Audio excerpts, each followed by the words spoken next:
Area of a two-dimensional figure, and how is area calculated? Well, let's kind of take a look and see how everything is based. When we're looking at two-dimensional figures, we're looking at flat figures. So here we have a quadrilateral. We know that a quadrilateral, the formula for the area is finding the length times the width. So let's use that idea and find this. So the area of this quadrilateral is 6 inches times 3 inches. Multiply that together, 6 times 3, we'll get 18. Now the type of area, because it's inches times inches, that means we need inches squared. You might want to think about in terms of x's, right? Because if you had x times x, that would be x squared. Just like whatever variable we're dealing with here, we're dealing with inches, it would be inches squared.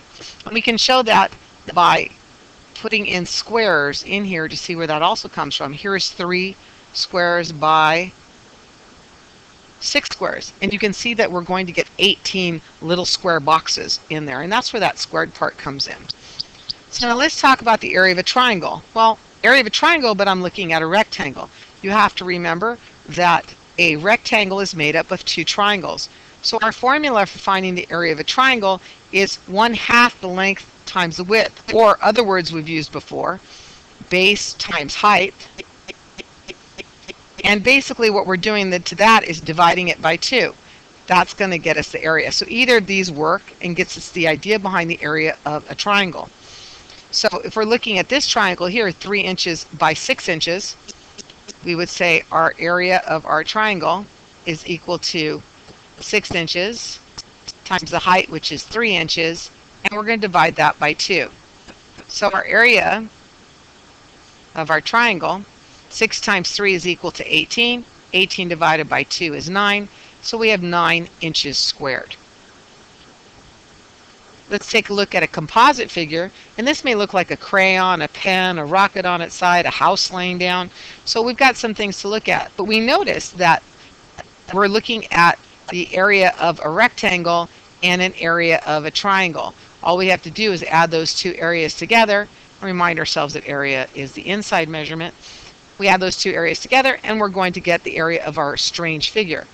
So once again, let's figure that out. Take the area of the rectangle, which would be length, base times height, or length times width, 6 inches times 3 inches. And that area of that rectangle then would become 18 inches squared. If we do the same thing for the triangle, we would say 3 inches times 2 inches and divide that by 2. And find out the area of the triangle, which would be 3 times 2 is 6, divided by 2 is 3 inches squared. And what we would do is take both of these, excuse my bad squares there, but we would take both of those and add them together. So to find the area of this strange looking object, we would say 18 plus 3, which is 21 inches squared. Now, you'll notice that I'm basing everything on the formula for the area of a rectangle or a quadrilateral. Well, that is true for all shapes, and I'm going to give you like a crude representation of how that applies to a circle. So here we're going to find the area of a circle. I'm going to color the inside of the circle black, but I want to color half of it, or a hemisphere of it, in blue. So you can see how this all comes about to find the formula for the area of a circle. I'm going to draw some triangles in those halves. And what do I mean by that? Let me pull this to the front. What I'm saying is that if I were to draw into each one of these, if I was to draw a triangle into each one of these, I could draw a multitude of triangles, basically looking like this. I'd have blue triangles and I'd have black triangles. I could take these black triangles and turn them and get them to line up so that I make another shape. And that's the shape of a rectangle. We know a rectangle, we would do length times width. So we're going to kind of use our colors to help us to decide what's the width of this and what's the length of this, and look at the colors. We know that's a triangle.